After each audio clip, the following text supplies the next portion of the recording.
Bismillah. Bonjour. On va commencer la série des leçons pour la bureautique. C'est-à-dire, on a plusieurs leçons et on a plusieurs chapitres. Le premier chapitre, c'est l'initiation à l'informatique, qui contient la partie hardware et la partie software. Après, l'environnement Windows. Et après, quelques TP pour ou pour exercer et pour maîtriser les outils qui se trouvent dans Microsoft Windows. Et après, deuxième chapitre, c'est Microsoft Word, c'est-à-dire quelques présentations et après les TP. Et troisième chapitre, c'est Excel. Et quatrième chapitre, c'est PowerPoint. Cinquième chapitre, c'est Access. Bon, ça c'est aujourd'hui, donc on va commencer par l'initiation à l'informatique. Et pour l'initiation à l'informatique, on va commencer par la partie hardware. On va commencer par la définition de Microsoft. Désolé, donc on va commencer par la définition de l'informatique. L'informatique en général, elle se compose de deux mots. Bon, info, c'est l'information, c'est l'idée. Et matique, c'est-à-dire l'information d'une manière automatique, c'est-à-dire d'une manière automatique. L'informatique, donc, c'est l'information automatique. La définition d'informatique, c'est une définition très simple. L'informatique, c'est la même chose, c'est une science comme les autres sciences. Donc, c'est une science comme les autres sciences, comme mathématiques, physique, sciences humaines, etc. Donc, pour objectif, c'est de traiter les informations d'une manière automatique. C'est une science, l'informatique, c'est une science qui traite les informations d'une manière automatique et rationnelle. Donc, on va traiter ces informations par quoi? Par des machines. Ces machines-là, donc, sont des machines programmables qui s'appellent les ordinateurs. Bon, la définition, c'est l'informatique, c'est une science qui traite les informations d'une manière automatique par des machines qui s'appellent des ordinateurs. Bon, donc il faut définir c'est quoi un ordinateur. Donc on a discuté que l'informatique, donc il traite les informations avec une machine qui s'appelle l'ordinateur. Mais donc il faut définir c'est quoi l'ordinateur. Un ordinateur, c'est une machine. On a déjà dit que c'est une machine. Donc la nature de cette machine-là, donc est-ce qu'elle est plastique? C'est une machine électronique. C'est une machine électronique. Bon, c'est une machine électronique. Donc, pour objectif, c'est de traiter les informations, et généralement, elle se compose de trois éléments.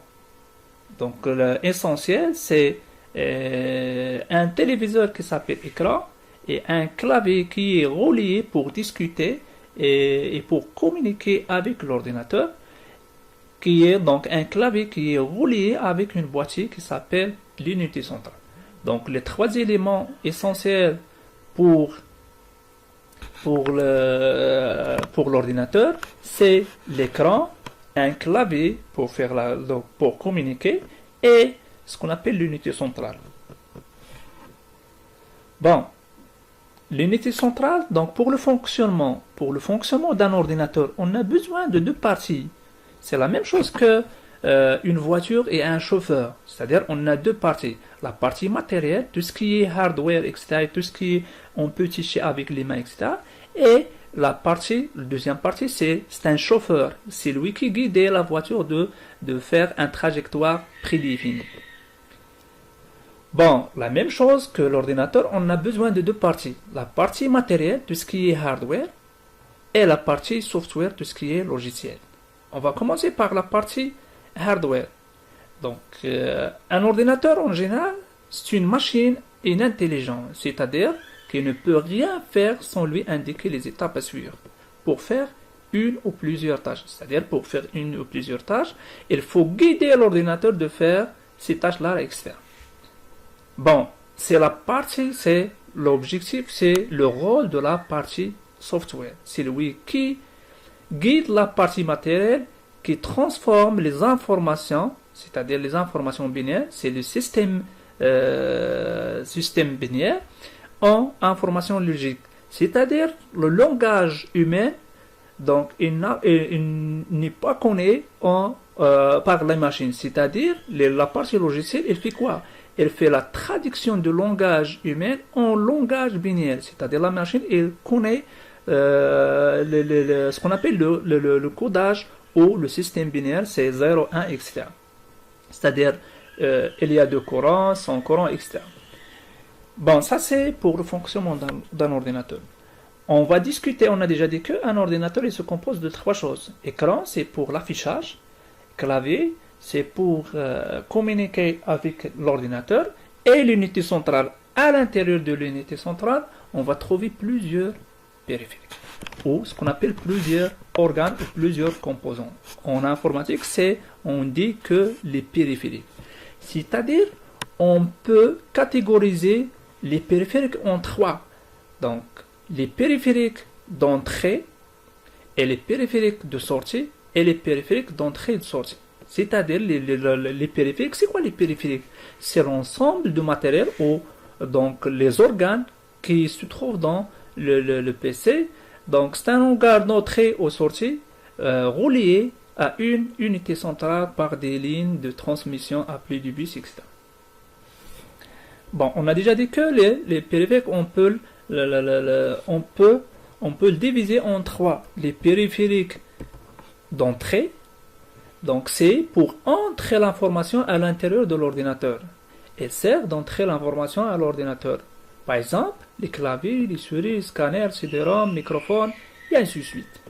Et les périphériques de sortie, c'est les périphériques qui permettent de sortir l'information vers l'externe.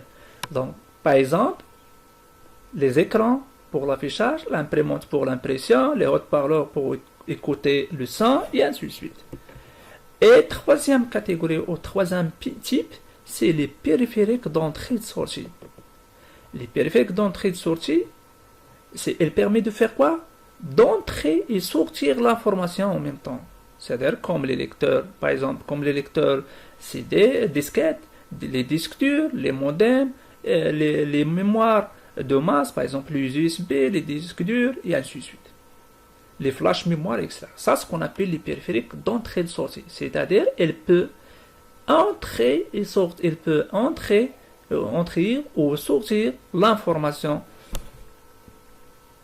Pardon. Bon. On va passer, c'est-à-dire, on a déjà, pour le moment, on a cité les catégories, c'est-à-dire, n'importe quel organe ou n'importe quel périphérique, elle est dans soit la catégorie d'entrée, soit la catégorie de sortie, soit la catégorie d'entrée de sortie. Bon, pour le moment, on va citer les éléments qui se trouvent. On a déjà dit que l'ordinateur il se compose de trois éléments essentiels. C'est l'écran, c'est pour l'affichage, c'est comme un téléviseur, etc. Et clavier, c'est pour écrire et pour communiquer avec l'unité centrale. Et à l'intérieur de l'unité centrale, on va trouver quelques périphériques, d'autres périphériques.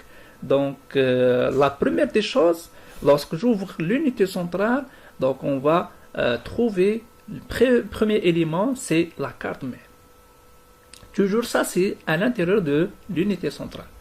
La carte mère, c'est la seule carte indispensable au fonctionnement d'un micro-ordinateur.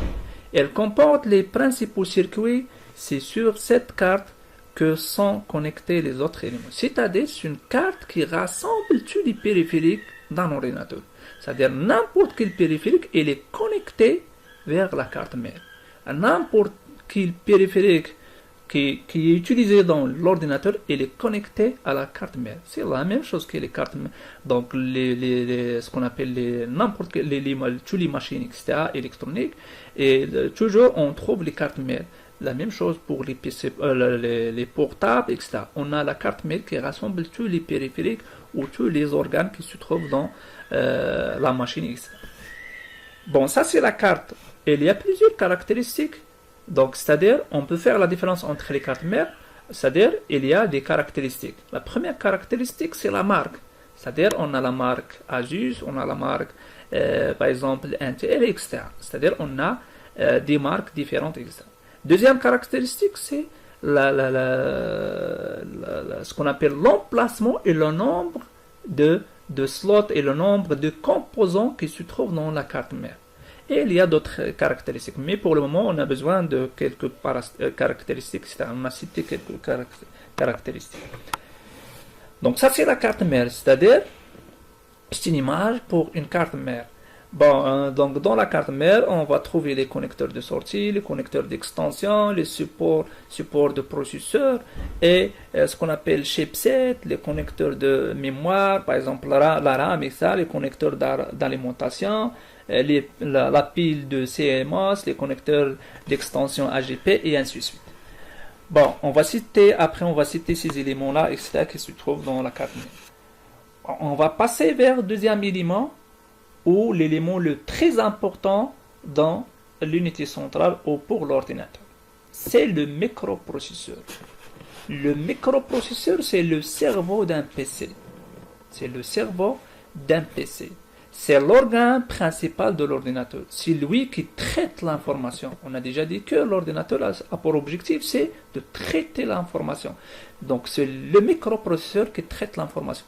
Il est caractérisé par deux caractéristiques principaux, ou trois caractéristiques. C'est, bon, la marque, c'est-à-dire on a la marque Intel, Pentium, Celeron, AMD, etc. Et la fréquence d'horloge, ou ce qu'on appelle la capacité. La capacité, c'est-à-dire elle peut traiter combien d'instructions par seconde. Elle peut traiter combien d'instructions par seconde. Instruction, c'est en informatique, mais en général, donc c'est opération. Par exemple, pour préparer le thé, donc on a des étapes à suivre. Ces étapes-là, ça ce qu'on appelle les instructions. C'est-à-dire, donc ici la fréquence d'horloge, c'est-à-dire on peut calculer, c'est-à-dire il peut faire combien d'instructions par seconde. Actuellement, les processeurs qui se trouvent actuellement, bon, donc ils dépassent des milliards d'instructions par seconde.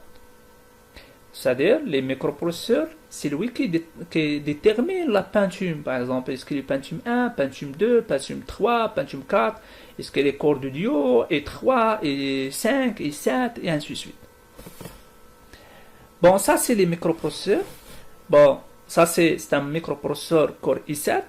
Et ça, c'est comment, donc, l'emplacement du microprocesseur, l'emplacement de microprocesseur à l'intérieur de la carte mère. On a déjà dit que n'importe quel organe il est connecté à la carte mère. C'est-à-dire, donc on va revenir vers la carte mère. Donc on va trouver ici ce qu'on appelle l'emplacement, pardon.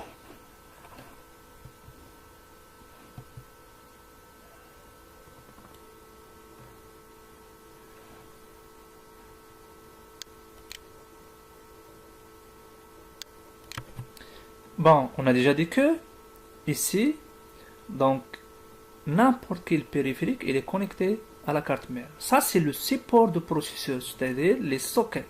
Ça c'est ce qu'on appelle les sockets. C'est l'emplacement où on peut mettre un microprocesseur.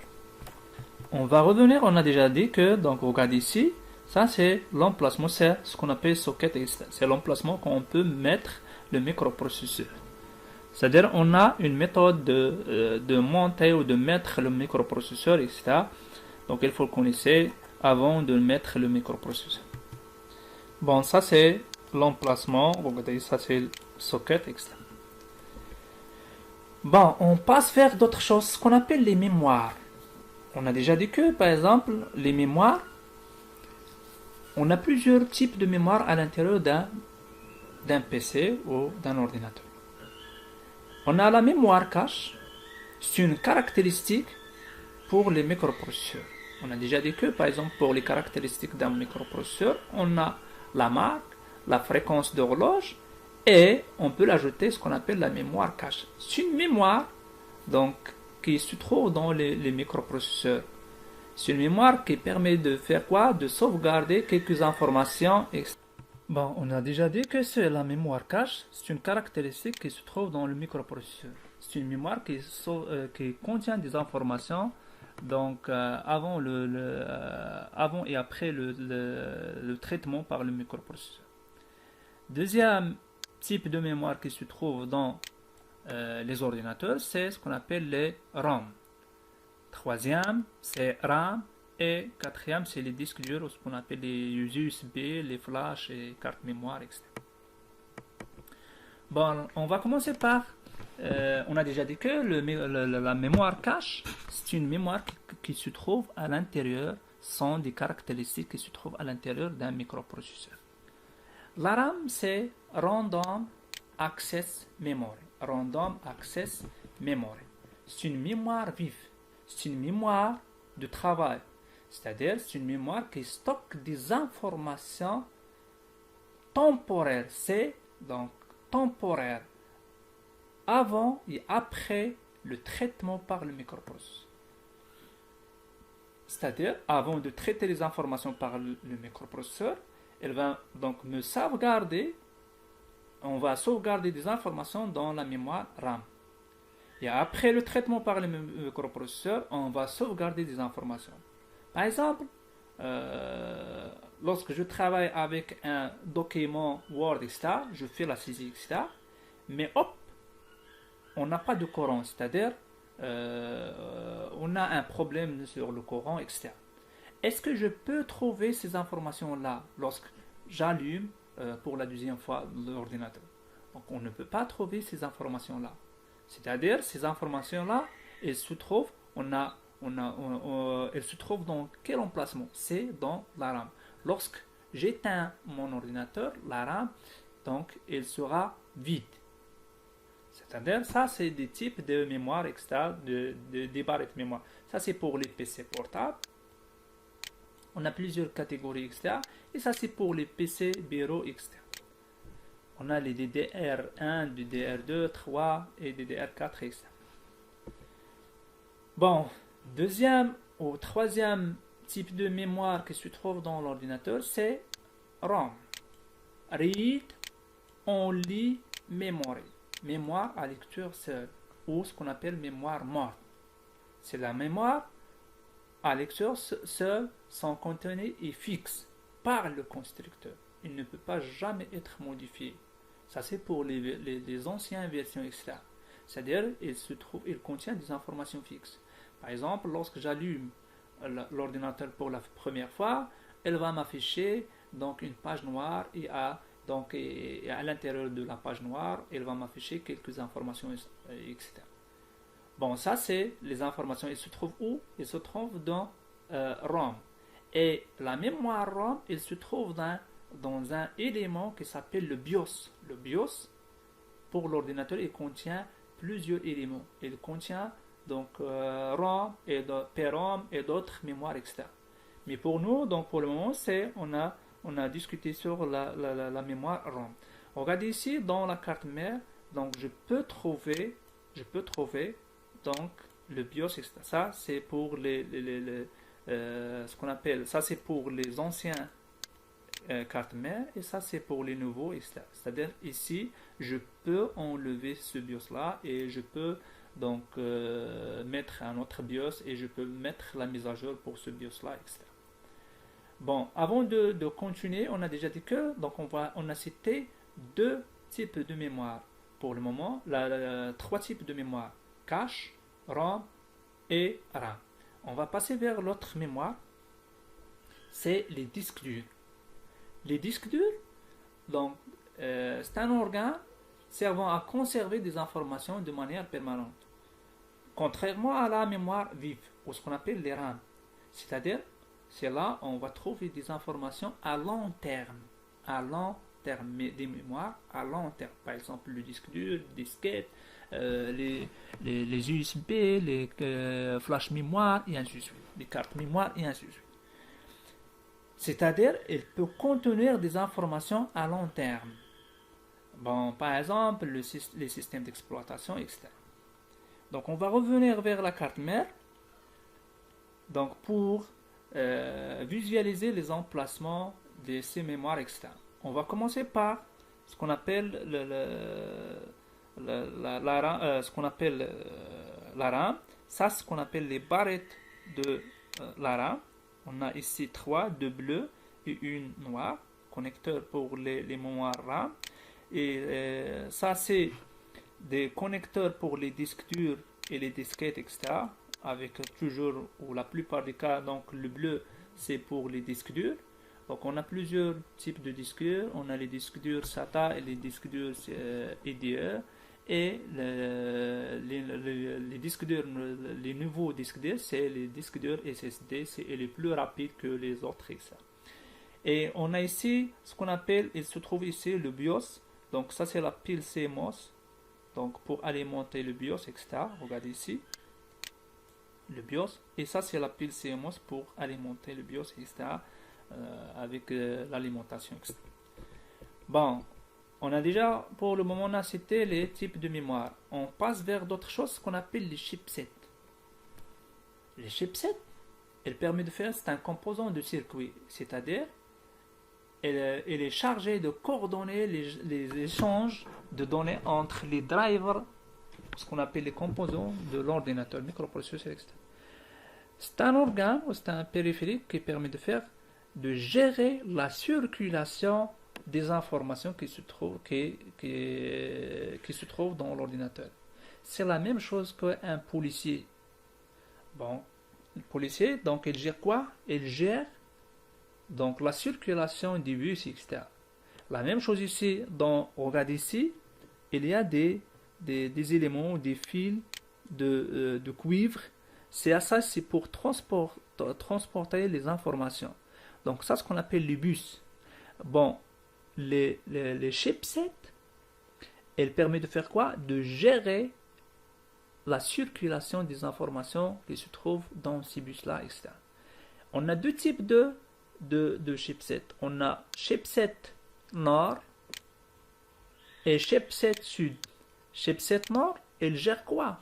Elle gère les informations ou les informations qui circulent entre la mémoire RAM et le microprocesseur. L'échange entre les informations qui circulent vers la RAM, vers le microprocesseur subit. Et chipset sud, elle gère les informations qui circulent vers ce qu'on appelle les informations qui circulent vers l'externe.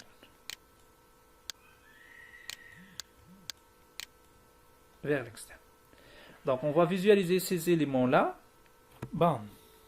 Donc ici dans la carte mère, on a déjà dit que on a deux chipsets, chipset nord et chipset sud. Donc chipset nord, elle gère les informations qui circulent entre le microprocesseur, ça c'est l'emplacement du microprocesseur, et ça c'est la RAM. C'est-à-dire on va trouver ici, ça c'est chipset nord. Donc elle est sous l'élément, donc ça c'est pour le refroidissement. Et chipset sud, elle se trouve ici, bon, vers la sortie des extensions, etc. Et elle est ici. Ça c'est chipset sud. C'est bon? Ça c'est chipset sud. Bon, on va revenir vers l'autre organe ou l'autre périphérie.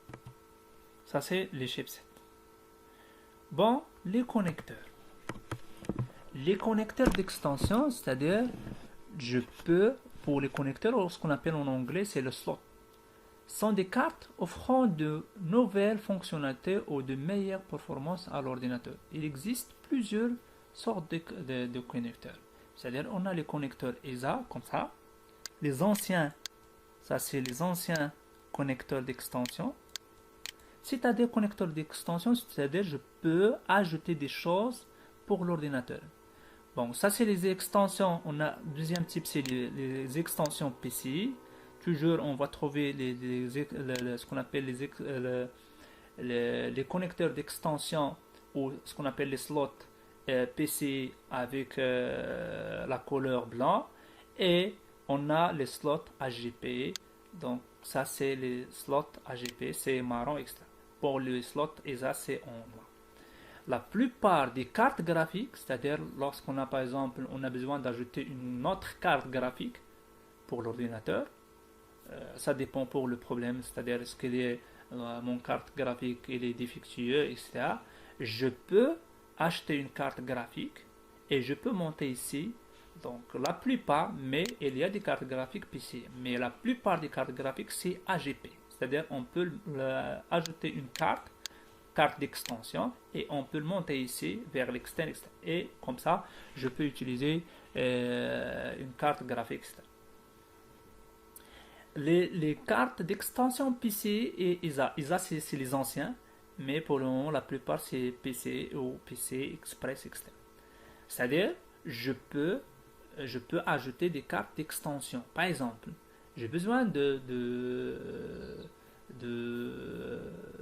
monter, par exemple, une carte satellite. C'est-à-dire, elle permet de faire quoi? Carte satellite, elle permet de... C'est la même chose qu'un numérique donc, de télévision, etc. C'est-à-dire, je peux brancher avec le parabole et je peux visualiser des chaînes, etc.